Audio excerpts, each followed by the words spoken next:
இயேசு கிறிஸ்துவின் நாமத்தினால் உங்களை வாழ்த்துகிறோம். இந்த நல்ல நாளிலே ஆண்டவருடைய வார்த்தையை நாம் பார்க்கலாம். சங்கீதம் 107 அதிகாரம் 20 அவர் தமது வசனத்தை அனுப்பி அவர்களை குணமாக்கி அவர்களை அழிவுக்கு தப்புவிக்கிறார். பிரியமானவர்களே, இந்த காலை வேளையிலே ஆண்டவர் உங்களோட பேசுகிற வார்த்தையை நாம் பார்க்கலாம். இன்றைக்கு நம்முடைய வாழ்க்கையில் ஆண்டவர் அவருடைய வசனத்தை அனுப்பி நம்மை குணமாக்குகிற தேவனாய் இருக்கிறார். நம்மை விடுதலை ஆக்குகிற தேவனாய் இருக்கிறார். அவருடைய வார்த்தையிலே விடுதலை உண்டு. ஆண்டவருடைய வஸ்திரத்துல ஒரு வல்லமை புறப்பட்டது. அவருடைய வார்த்தையிலிருந்து ஒரு வல்லமை புறப்படுகிறதை நாம் பார்க்கிறோம். தேவ வசனத்துல அவர் அனுப்பப்பட்ட இந்த வார்த்தையில அனுப்பும்போது இந்த வார்த்தை மூலமாக உடைக்கப்பட்டு இருக்கிற நம்முடைய இருதயம் தேற்றப்படுகிறதை நாம் பார்க்கிறோம். அந்த வார்த்தை நிமித்தமாக ஆண்டவர் ஒருவன் பாவம் செய்துவிட்டு தேவ சமூகத்தில் வரும்போது இந்த வார்த்தை அவனுடைய இருதயத்துக்கு நேராக கடந்து போகும்போது அவன் மனம் திரும்புகிறான். அவன் இருதயம் நொறுக்கப்படுகிறது என்பதையும் நாம் வேதத்தில் பார்க்கிறோம். பிரியமானவர்களே, ஆண்டவருடைய வார்த்தை வானம் பூமி ஒழிந்தாலும் என் வார்த்தை மாறாது என்று சொல்லுகிறதையும் நாம் பார்க்கிறோம். இன்றைக்கு ஆண்டவருடைய வார்த்தை சொல்லுகிறது, ஆண்டவர் வசனத்தை அனுப்பி அவர்களை குணமாக்கினார் என்று வேதத்தில் நாம் பார்க்கிறோம். ஏசப்பா எத்தனையோ வார்த்தைகளை நம்மோட பேசி இருக்கிறார்.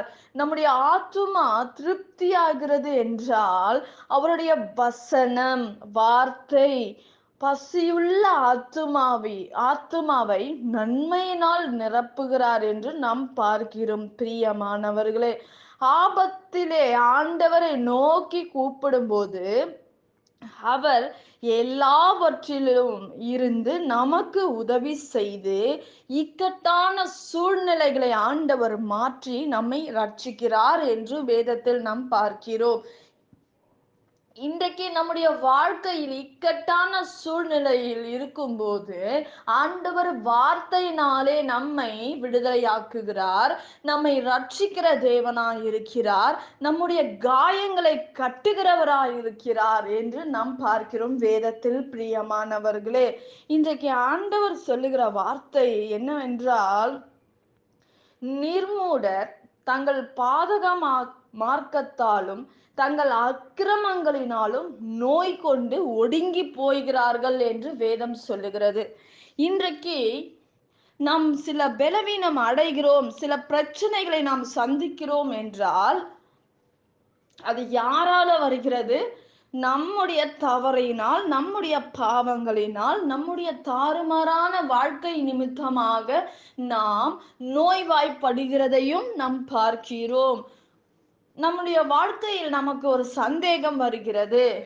இவர்கள் எனக்கு ஏதோ செஞ்சு விட்டாங்க, இந்த மனுஷன் எனக்கு ஏதோ செஞ்சுட்டான், அந்த மனுஷன் ஏதோ செஞ்சுட்டான். இல்லைங்க, வேதம் என்ன சொல்லுதுன்னா, வேதத்துல உள்ள வசனத்தை நம்ம பார்க்க வேண்டும். பாதகம்னா நம்ம தடுமாற்றமுள்ள ஒரு வாழ்க்கை, அக்கிரமங்களிலும் நோய் கொண்டு நாம் செய்கிற பாவத்தினால்தான், அக்கிரமக்காரர் பாவத்தின் நிமித்தமாக நாம் நோய்வாய்ப்படுகிறோம் என்று வேதம் சொல்லுகிறது. இன்றைக்கு ஆண்டோட வார்த்தையும் சொல்லுகிறது என்னவென்றால், பாவம் செய்யாமல் இருக்கிற மனிதர்கள், ஆண்டவருக்கு உண்மையா இருக்கிற மனிதர்களுக்கு ஆண்டவர் என்ன செய்வாராம்? வசனத்தை அனுப்பி அவர்களை குணமாக்குவார், அவர்களை ரட்சிப்பார் என்று நம் வேதத்தில் பார்க்கிறோம். இன்றைக்கு பாவமுள்ள ஒரு வாழ்க்கை, பொல்லாதமான ஒரு வாழ்க்கையை வாழ்ந்து கொண்டு இருந்து நீ பாவத்தில் இருந்து கொண்டு அதோடைய பலன் பாவம்.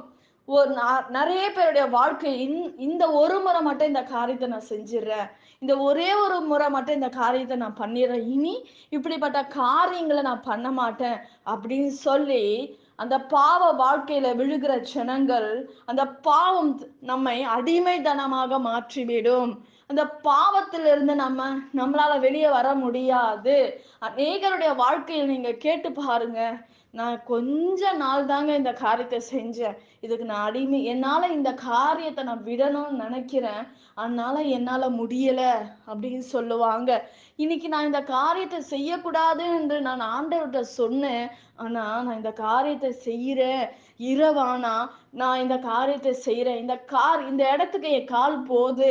இந்த இடத்துக்கு என் கை போகுது. இந்த காரியத்தை நான் துணிகரமா செய்யறேன் என்று சொல்லுகிறவர்கள் ஏராளம். அந்த பாவம் அவர்களை என்ன செய்யாதான் விடாது.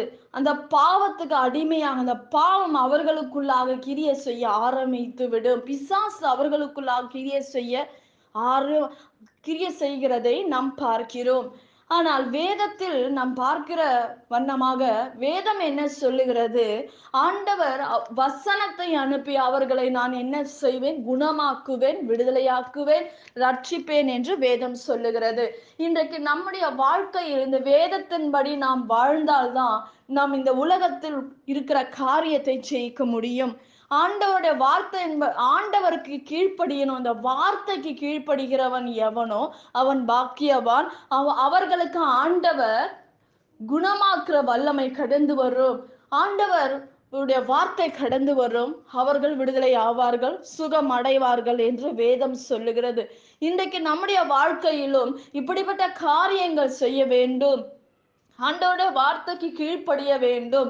முதலாவது கீழ்ப்படிதல் முக்கியம். நம்முடைய வாழ்க்கையில் ஆண்டவருக்கு கீழ்ப்படிய வேண்டும். வேத வசனத்துக்கு கீழ்ப்படிய வேண்டும்.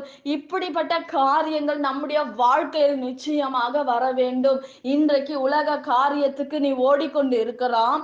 உலக மக்களோட உலகத்துக்கும் உங்களுக்கும் ஒரு வித்தியாசம் உண்டு. வேதம் சொல்லுகிறது, உங்களுக்குள் இருக்கிறவர், இந்த உலகத்தில் இருக்கிறவரும் உங்களுக்குள் இருக்கிறவர் பெரியவர் என்று வேதம் சொல்லுகிறது. இன்றைக்கு நீங்கள் ஆண்டவருக்கு கீழ்ப்படிய வேண்டும். நீங்க கீழ்ப்படியும் போது இந்த வார்த்தை உங்கள் வாழ்க்கையில் கிரிய செய்யும். ஆனால் நீங்கள் உலக காரியங்களுக்கு சிக்குண்டவர்களாய் இருந்தால், நீங்கள் பாவத்தின் நிமித்தமாக உங்களுக்கு வியாதிகள் வந்திருக்கலாம், மரண படுக்கைகள் இருக்கலாம். இன்றைக்கு தேவ சமூகத்தில் ஒப்பு கொடுத்து விட்டு இந்த வார்த்தையை விசுவாசிக்கும் போது கர்த்தர் வார்த்தையின் மூலமாக உங்களை விடுதலையாக்குவார், சுகப்படுத்துவார். நாம் ஜெபிக்கலாம். பரலோகத்தில் வாசமாய் இருக்கிற அன்பின் பிதாவே, உங்க நாம மகிமைப்படுவதாக, உங்க ராஜ்யம் வருவதாக. ஆண்டவரே, நீர் எங்கள் மத்தியில இறங்கி பெரிய காரியங்களை செய்து முடிப்பீராக.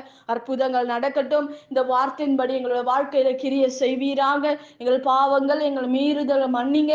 ஆண்டவரே, இந்த வார்த்தை நிமித்தமாக எங்களை ஆசீர்வதிங்க, பெருக பண்ணுங்க.